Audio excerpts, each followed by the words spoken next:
Welcome back. All right, so 6 games tonight in the National Hockey League. Some goals were scored, but there was only one that became a no mercy game tonight. And so I'm happy. I like that. I like the no mercy and there only being, one on a given night. We'll see if we find a night with multiple ones, but for tonight we just got the one, and none of them are on the first board. Okay, so Detroit had not won in Philadelphia in a very long time.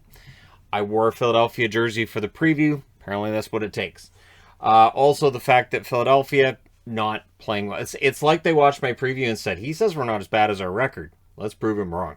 So it's Nedeljkovic versus Hart. There's an early chance for Zadina. That's saved. There's a press by the Wings at 2 minutes. The Wings draw themselves a power play with some pressure, and they score on it. It's Bertuzzi from Larkin and Raymond at 2:43. Originally, Larkin got credited with the goal, but it did tip off Bertuzzi. Also went off Provorov skating in. 20 seconds later, Philadelphia answers. Ratcliffe with his first goal. It was originally credited to McEwen, but it's Ratcliffe from McEwen and Sealer at 3:03. That one deflected in as well, and that one was challenged for goalie interference, but it counts. Goalie interference challenges tonight didn't do very well. That one's killed off because they get a power play, right? So Flyers with the power play, it's killed off. The Flyers press after, but at 6:02, it's Raymond who's starting to get the goal scoring going again. He scores from Hronik and Larkin at 6:02. It was a rebound. He puts it around Hart. That's the 5th shot for Detroit. But then 24 seconds later, Sanheim answers. So, yeah, Detroit not great at holding the lead. Giroux and Lindblom with the assists at 6:26, and that was their 5th shot of the game. So we have 10 shots in the game, and 4 of them have gone in. The game did settle down after that. I was getting concerned about just how much room on the board I was going to need for this one. Stahl prevents a goal. The fans booed that. McEwen then has a chance that's saved and held. The Wings get a power play. That's killed off. Moritz Seider is denied. The Wings press. Mayhew robbed in the closing seconds. It's 2-2 after 1. Second period. Willman's denied early. Then there's a power play for the Wings. The power play chance for Bertuzzi goes high, becomes a 4-on-4.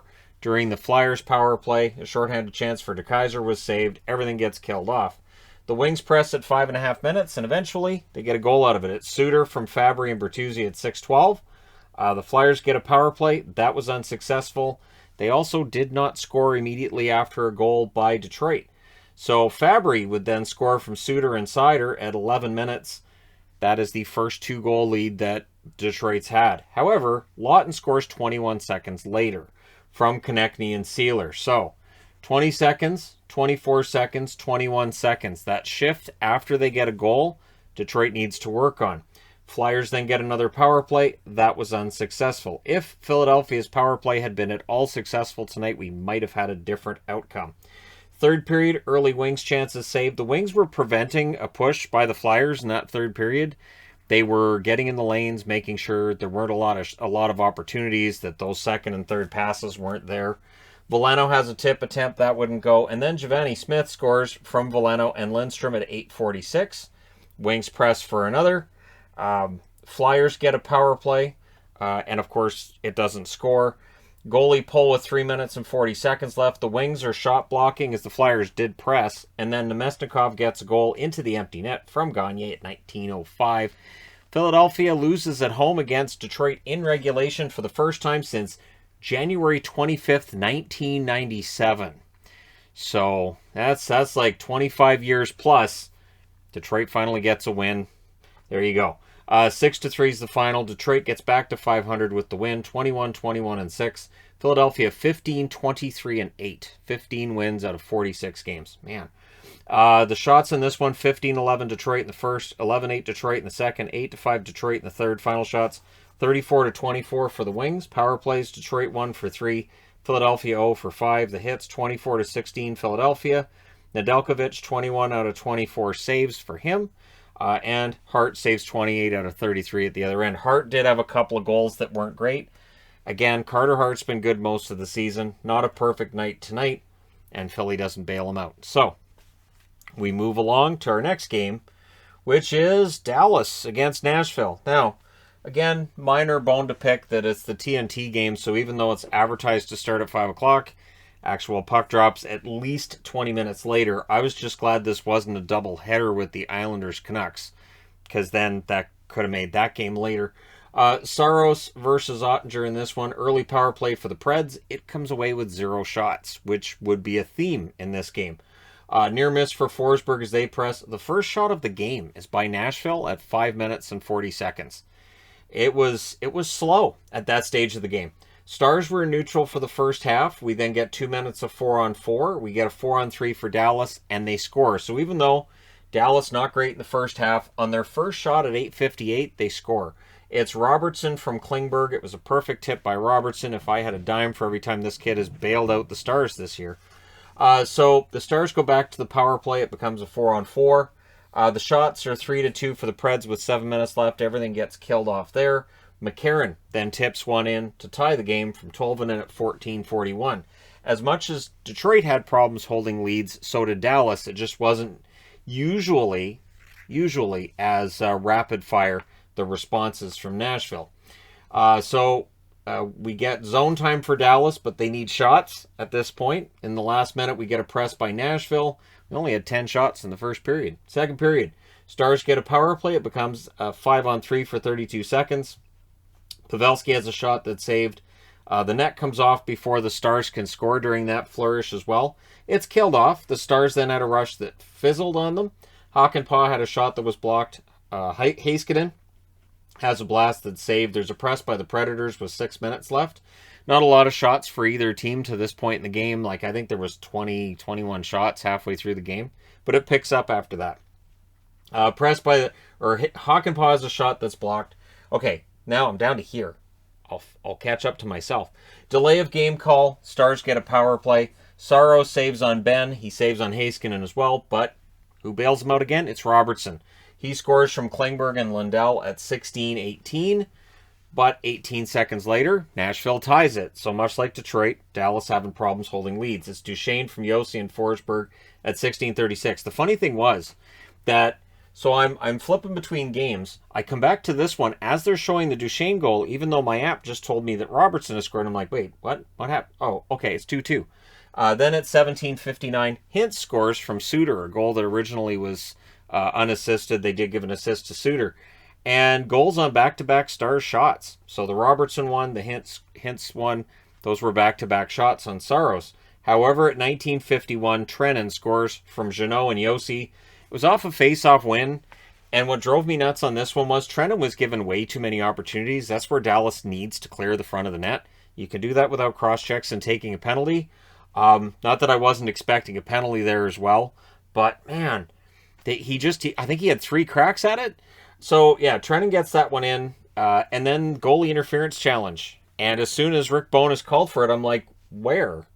What is he calling it for? And sure enough, it counts. So the Predators with a power play with 9 seconds left, and they just tied the game. So that starts the third. The Stars did finish off the kill. And then, to their benefit, Glendening on a 2-on-1 gets a goal from Raffl at 3:22. So it was a turnover at center ice, or in the neutral zone. And Glendening ends up finishing it. It's a 2-on-1. It's the 4th lead of the game for Dallas. And I put that up there thinking, all right, how many leads are they going to get? It turns out that's the last one. Predators try to answer again. Stars get a power play. That's killed off. Glendening was denied his second goal of the game shortly afterwards. They pull the goalie with 2 minutes left. Hintz missed the empty net. 33.3 seconds left. The Preds call a timeout. That doesn't work for them. Dallas holds on, wins this one 4-3. They go to 24-18-2 with the win. Nashville drops to 28-15-4 with the loss. So big win for Dallas. They needed this against a divisional opponent. Shots were 5 each in the first period, 12-9 Dallas in the second, 10-9 Dallas in the third. Final shots 27-23 for the Stars. Power plays 0-4 for Nashville, 2-6 for Dallas. Hits 29-22 for Nashville. Saros saves 23 out of 27. Ottinger saved 20 out of 23. I didn't think Ottinger had a fantastic game, but they bail him out. They get the 4 goals. So Dallas with what feels like a big win. I mentioned that they were below the playoff line by certain points, and this made sure that they kept pace with the team they're trying to catch. All right, next up, Edmonton at home against Chicago. So again, it's interesting that McDavid says everything's fine. We're rolling. And it feels like Edmonton gets it in their minds of, okay, we're good. And it coming into this game, that may have been their thought as well. It was Fleury versus Smith. Early power play for Chicago, and they score on it. First shot, DeBrincat from Kane and Strome at 144. And then on a nice stretch pass, which shows that the defense needs to cover a little better. And on the second shot of the game, it's Hagel who scores from DeBrincat and Doc at 247. So DeBrincat with a goal and an assist. We're not even 3 minutes into the game. So the Oilers find themselves behind. Rough start for Smith. Rough start for the Oilers. And now they're chasing the game. So there's a power play for the Oilers. Ryan Nugent-Hopkins is denied. Near miss by Draisaitl. It's killed off. The power play again, which was the big feature early in the season. It is not as dangerous now as it was early in the year. No power play can stay that dangerous. Kane has a rush chance that deflects wide. I think I meant Evander Kane on that one, keeping in mind that as Patrick Kane on one side, Evander Kane on the other, I think that was Evander Kane rush chance deflects wide. Smith then denies Strome on a turnover opportunity. Near miss then for Lafferty. Caleb Jones was denied by Smith. Keith hit the boards. He was helped off. He would not return. So it's 2-0 Chicago after one, and Edmonton's down a defenseman. Fleury saves on Hyman early in the period. McLeod was denied. Fleury, very good in this game. As the Oilers got better, Fleury was good. You give him a 2-goal lead, he's pretty solid. The Oilers press. They draw a power play. Big saves by Fleury. It's a dangerous power play, and eventually Draisaitl gets the power play goal. It's the first power play goal he's had in a bit. He scores from McDavid and Kane at 6:03. That is 7 goals, though, for Draisaitl in 8 games. He tied Chris Kreider for the league lead with that goal. Shots are 12-0 for the Oilers at 7.5 minutes. It was a slow start for Chicago in that second period. Cassian took a puck to the face. He would get up. It didn't look like it was too bad on that one. Oilers press at 8 minutes. Hagel gets flattened. The Hawks get a power play. It is unsuccessful. The Oilers kill it off. The Oilers then get a power play of their own, keeping in mind they just scored on one, but this one unsuccessful. It's killed off as well. And then Yamamoto, before the period's out, he's denied on a rush. But with the play of Edmonton in that second period, they were very good. They're only behind by 1 going into the third. So a good third period could tie it, get the lead, that kind of thing, right? But there's an early power play for the Hawks, and they score on it. It's Strome from DeBrincat and Seth Jones at 1:08. So that makes it 3-1. Then there's a press by the Oilers at 3.5 minutes. Barry was poke-checked in the slot. Nice poke check there before he got the shot off. Oilers press. They draw a power play. That's killed off as well. So again, the Oilers power play that was really one of those main features. You really didn't want to take a penalty. It's not as scary as it was. And then with the first goal he scored in 10 games, Kirby Dach gets a goal from Hagel and McCabe at 9:36. So Hagel with a goal and an assist. Another good game for him. The Oilers did press for an answer, and then I have to throw a shout out to the DJ in Edmonton. I always listen to the music that's being played, and if Rammstein's played, it's normally just Du Hast. Du Hast is the one. They play Deutschland. It's not the first time I've heard them play the opening of Deutschland, which is my favorite song, period. Deutschland by Rammstein is my favorite song, and that's it. There's no others. So when I hear it, that means I'm going to get it stuck in my head, and I really appreciate it because some teams have pineapple songs they use for their goal celebration. So by this one playing after this is done, I greatly appreciate it because it's been stuck in my head since then. So kudos. Hawks had a power play late, or the Hawks played well late. They did get a power play. 9 losses and 12 at home now for the Oilers with this one. With 17.1 seconds left, the Hawks get another power play just to end it out. They win this one 4-1. They go to 17, 23, and 7. The Oilers drop to 23, 18, and 3. They are 0-2 coming out of the break. Shots in this one, 13-12 Edmonton in the first, 20-6 Edmonton in the second, 12-8 Chicago in the third. Final shots, 41-30 for Edmonton. Power plays, Chicago 2 for 4, Edmonton 1 for 4. Hits 20-14 by Edmonton. Fleury with 40 saves on 41 shots. Smith, 26 saves on 30 shots. He allowed goals on the first 2 shots. He was very good after that. But again, you're chasing the game. And for the Oilers, there's more questions than answers, I think, right now with this team. They watched Dallas win tonight. Dallas moves ahead of them. And there's another team they're chasing that they watched win tonight. And we can get into that on the other board. So, Cobra Kai, no mercy. Actually, this one's easy to see on camera. I can read it on there. So the Calgary Flames tonight, catching Vegas on the second half of back-to-backs. So this is that debate, right? About, well, it's a back-to-back. Well, it's a win on a back-to-back. It's a win. They all count for the same amount of points. So it's Leonard versus Markstrom. Early press by the Flames. Leonard passed those early tests, but the Flames kept it up. They press again at 4.5 minutes, and eventually they score. It's Johnny Gaudreau from Tkachuk at 5:03. Vegas would try to answer. A net feed to Karlsson wouldn't go.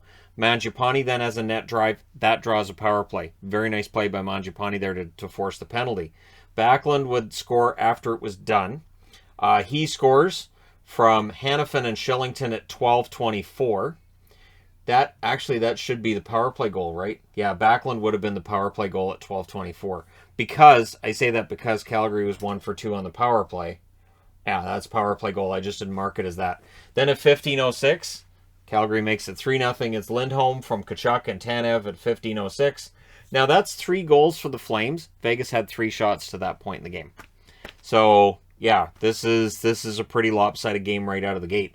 Power play then for Vegas, that was killed off. We go to the second period. Early chances for the Flames. So this is where you want to make sure your team doesn't have that issue with protecting a lead. Calgary didn't have that. Howden has a net drive that wouldn't go.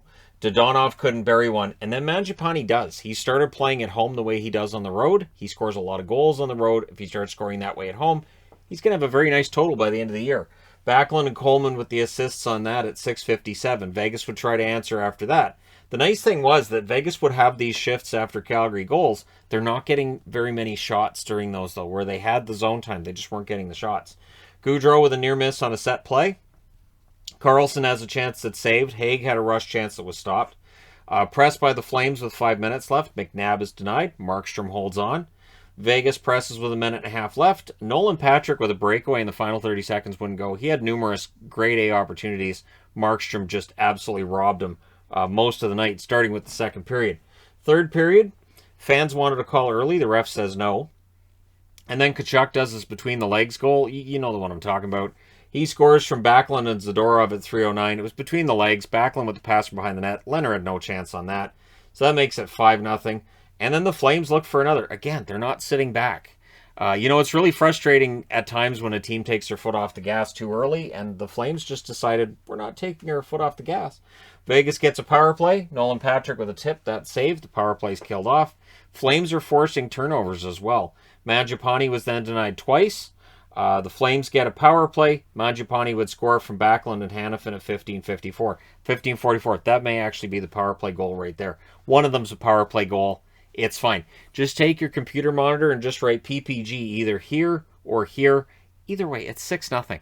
It's 6-0. It's a small matter of which one's the actual power play goal. It's a 6-0 win for the Flames. They go to 24-13-6, solidifying their spot in a playoff position. For Vegas, they're 28-17-3 with this loss. And they have to look over their shoulder and realize both of these teams are 11 games above 500. And the Flames still have games in hand. So, Vegas needs to make sure that they're not losing too much ground to Calgary here. Shots, 14-5 Calgary in the first, 11-10 Calgary in the second, 13-8 Vegas in the third. Calgary outshoots them overall, 33-28. Power plays, Vegas 0 for 2. Calgary 1 for 2. The hits, 16-13 Calgary. Leonard saves 27 out of 33. It's an ugly stat line. I don't think it was Leonard's bad game. I think it was just Vegas got off to that really rough first period. Markstrom saves all 28. So this is his 8th shutout this season. He only has 16 in his career. So half of his shutouts in his career are this year because he played so long in Vancouver where he wasn't allowed to have a shutout. And I'm really glad that he's getting all these shutouts now. I think it's fantastic. So, that being said, moving along. Arizona. So the Coyotes playing second half of a back-to-back after losing against Vancouver. Seattle... it's a game. So it's Vejmelka versus Grubauer. Early press by the Seattle Kraken. Ghost has a deflection that's saved, but Kessel. On a steal, Mosier gets the puck over to Kessel. It's a steal. And on the second shot of the game for the Arizona Coyotes, they score at 4:07. It's 1-0 Coyotes. Eberle then has a rush chance that was saved. Eberle hasn't had a goal in a while. Keller with a net drive, that's blocked. The shots are 4-2 for Seattle at 8 minutes. They were playing well. Just Vejmelka decided to be Vejmelka tonight. Dunn has a blast that saved as they pressed. Donato fires one wide. Vejmelka looking to steal. This is, again, last night in Vancouver, Vejmelka was okay. Tonight, right out of the gate, it's I think I'm due for a steal. 19.2 seconds left. Seattle gets a power play, so that rolls over into the second. In the second period, during that power play, Giordano has a blast that saved. McCann has a chance that saved, and the kill was finished off by the Coyotes. The Coyotes then press at 4.5 minutes. Vejmelka denies Hayden Fleury. Eberle with a rush chance, he was denied. Dzingel was denied on a rush after that. The Coyotes get a power play. It was bad. That power play was not good. So there's times where I watch power play and go, that was a pretty good kill. There's other times where I'm like, that power play wasn't very well set up. But Arizona scores again to make it 2-0. It's Schmaltz on a breakaway after a turnover was forced against Seattle. Galchenyuk and Lyubushkin with the assists at 14:51. Seattle did try to answer, but now they're down by 2. Pressed by Seattle, Coyotes are shot blocking with 1:45 left. Arizona gets power play. And there's a near miss for Fisher during that, but it rolls over into the third period. Seattle would officially finish off the kill 1 second after the power play ended. Blackwell scores from Gord at 16 seconds. John Forsland kept saying it was a shorthanded goal, and I kept saying, no, it isn't. He also kept saying Vejmelka. There's no R in it. He kept saying Vejmelka, and I'm like, who's Vejmelka? Anyways, maybe it's a new goalie for Arizona, and that's why he looked so good tonight, because he was rested. So the shots are 4-2 for Seattle at 6 minutes, but in between that, at 1:52, Stralman restores the 2-goal lead for Arizona from Dzingel and Eriksson. So Dzingel with an assist in this one, and Louis Eriksson hits double digits in points. Maybe it's time for another video. Wenberg then had a wraparound. That wouldn't go. Seattle gets a power play. That's killed off. There was a press by Seattle with 8 minutes left. Dzingel has a rush chance. That's defended. Geekie with a rush opportunity. Could not bury one. And then Järnkrok does. So he makes it 3-2 from Gordon Wenberg at 15:52. The Coyotes, though, press with 2.5 minutes left. So it definitely helps keep the puck in their end so they can't get the goalie out. They do, though. They get the goalie out with 2 minutes left, which allows Galchenyuk to hit the empty net from Kessel at 18:23. I thought the goalie pull was a little bit early. And what I mean by that is you kind of need to set it up in the other end. And I didn't really feel like they had. And yeah, so the Coyotes make it 4-2. And then another empty netter is added by Schmaltz from Keller at 19 minutes. 5-2 is your final score in favor of the Arizona Coyotes. They go to 12-31-4. Look who's got 12 wins. They're going to be all like, yeah, we got 12 wins. What's up? Whereas Seattle 15-28-4. So Seattle is now only 6 points ahead of Arizona. So, yeah, shots in this one, 15-8. Seattle in the first, 10-9 Arizona in the second, 12-9 Seattle in the third. Final shots, 36-27 for Seattle. Both teams 0-2 on the power play. Hits? Not really. 9-5 in favor of Seattle in terms of hits. Vejmelka saves 34 out of 36. Played great. Grubauer saved 22 out of 25. They just got out goaltended. So whether it's Vejmelka or Vermelka, sure. Sure, why not? Even tried saying Yarny Gord, and I'm like, Yarny? Sure, we'll just keep putting random R's into names. Why not? Yarny Gord, sure. Yarny, sure. And if why isn't Järnkrok's first name Yanni? Then it could be Yarny Järnkrok. It's got to happen. Anyways, that being said, moving along, last game of the night, the Islanders. So Vancouver, you know, it's tough because I don't think Halak had a great night of it. I think that Boudreau desperately wanted to give Demko the night off after a pretty busy night last night against Arizona. So we get Sorokin versus Halak in this one. 1100th game for Parise. They celebrated by getting a whole bunch of goals. Remember when I said take the under? Don't ever pay attention to what I say in the preview. Because normally when I say take the under or take the over, the opposite will happen. So just go opposite. It's better that way.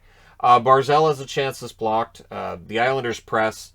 Lee has a shot that's blocked. Parise's wasn't. He scores from Dobson at 3:25. Then we get a fight between Johnston and Shen. Then we get another goal at 3:43. Pelech from Nelson. Then on the 6th shot of the night for the Islanders, they score yet again at 3:56. Lee from Pulock and Clutterbuck. So in 31 seconds, we had 3 Islanders goals and a fight. So 80s night in Vancouver it is. That's what happens when you change your goal song to Simple Minds. I'm not letting it go. So the game settles down after that, but the Canucks are flat. The shots are 8-2 for the Islanders with 9 minutes left, and then Cizikas scores from Beauvillier and Char at 13-11. Pettersson did try to answer. He had a nice opportunity, but Barzal adds the 5th goal. He scores from Lee and Clutterbuck at 16-19. So Clutterbuck with a couple of helpers in the first period. Halak's out, Demko's in, and it's the first time the Islanders have scored 5 in the first period since, and they say it was like the Rangers in 1983 or something like that. It's been a while. So 5 goals against the first. For the Canucks, it's the first time. I think they said 2019 was the last time it happened against Vegas, which I think I remember that. So, yeah, Demko goes in, and then Ekman-Larsson answers before the period's out at 18:56, so it's 5-1 after 1. Second period. Early press by the Canucks. Horvat has a shot that's blocked. The Islanders clear it out. There's too many Islanders on the ice. So what happened with that was the Canucks hold that puck in the Islanders zone so much. It was a sloppy line change because they were exhausted, and so you end up with 6 guys on the ice. So the Canucks get the power play. Horvat blasts one high. Sorokin saved 3 during that power play, but they did kill it off. Canucks go back to the power play. Really good penalty kill. No shots for the Canucks on that one. But then it's Pettersson from Podkolzin at 13:04. The only way I can put it is he willed it into the net. It was a beautiful goal by Pettersson. It's the 7th goal Elias Pettersson scored in his last 11 games. So again, there's still that narrative out there from Canuck fans about, well, Pettersson's got it. It's Petey. Petey's the problem. He has 7 goals in 11 games. He's not the problem. Shen would add another from Hunt and Garland at 14:35. It's suddenly 5-3. This game's getting interesting, and Luke Shen continues to have an amazing night. He had a bunch of hits. He had a goal. He should fetch something interesting at the trade deadline if they decide to move him, and if they don't, I am perfectly okay with that. Canucks press with 2 minutes left, but it was 5-3 after 2. Third period, early press by the Canucks. Chason was robbed in front of that by Sorokin, who had a pretty good night. The Islanders get a power play. It gets 2 shots. Pettersson with a rush chance, that's saved. Besser had a blast that was saved, and then he had another really good opportunity that was saved as well. So Besser had a pretty good game out of this. Nelson with a wraparound, that saved. The Canucks press with 7.5 minutes left, but despite all that pressure, and they had a bunch, Martin would score from Cizikas at 14:19, so it's 6-3. Boudreau's an old-fashioned coach. No goalie pulled down by three goals. Höglander would hit the post late in the game. That's as close as they get to another one. Your final score is 6-3 for the Islanders, so they go to 17-17-6 with the win. The Canucks 21-21-6 with the loss. And when it was 5-0, I thought, great, I'm going to have 2 No Mercy stickers. Well, two No Mercy magnets I made out of stickers on the same board, but that's not the case. Shots in this one, 13-9 Islanders in the first, 12-6 Vancouver in the second, 16-8 Vancouver in the third. So after that really sleepy start to the game where they get behind by 5, they did pretty well. Final shots, 37-27 Vancouver. Power plays, the Islanders 0 for 1. Vancouver 0 for 2. Hits, 33-27 for Vancouver. Sorokin saves 34 out of 37. Halak saves 7 out of 12. And Demko saves 14 out of 15. So for people who weren't all that happy about the $1.25 million bonus that Halak gets for his 10th game tonight, that's, of course, tacked on to next year. The result isn't necessarily going to quiet people who may have thought that Martin sticking around might have been a better idea than Halak. But again, it's a small sample size with Spencer Martin. And, I don't know how much of this is on Halak. And Canuck fans, you guys can let me know in the comment section below how much you put on Halak for this and how much you think it was the defense in front of him that didn't necessarily start on time. But for the second night in a row, the Canucks did not start on time. Last night they got away with it. Tonight they did not. Let me know your thoughts in the comment section below as always. Don't forget to hit like and subscribe. If you're browsing your way through, you just happened upon this video. Thank you guys so much for watching, for all your support. I will talk to you again soon.